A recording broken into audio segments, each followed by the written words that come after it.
Apply a tourniquet about 2 inches or 5 centimeters above the intended venipuncture site to accurately identify and prioritize the veins for use in order to minimize potential for injury and complications. Make sure you can palpate an arterial pulse distal to the tourniquet to prevent circulatory impairment.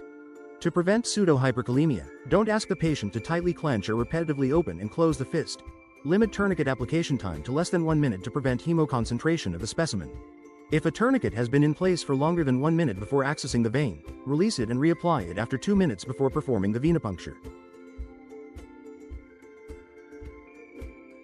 Immobilize the vein by pressing 1 inch to 2 inches below the venipuncture site with your thumb and drawing the skin taut. Position the needle holder or syringe with the needle bevel up and the shaft parallel to the path of the vein and at a 30 degrees angle to the arm. If you're using a winged collection device, attach it to a needle holder, grasp the wings and position the bevel up. Insert the needle into the vein. If you're using a syringe, venous blood will appear in the hub. Withdraw the blood slowly, pulling the plunger of the syringe gently to create steady suction until you obtain the required sample. Pulling the plunger too forcibly may collapse the vein. If you're using a needle holder and an evacuated tube, grasp the holder securely to stabilize it in the vein and push down on the collection tube until the needle punctures the rubber stopper. Blood will flow into the tube automatically.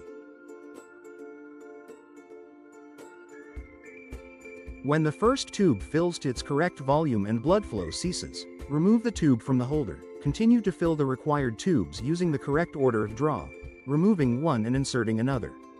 Gently invert each tube and then return it to an upright position as you remove it, to help mix the additives with the sample. Doing so counts as one complete inversion for each tube. After you've drawn the samples, place a gauze pad over the puncture site and slowly land and gently remove the needle from the vein.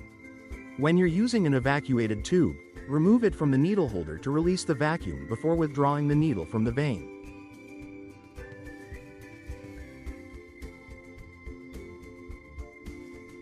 Activate the needle protector safety device if necessary.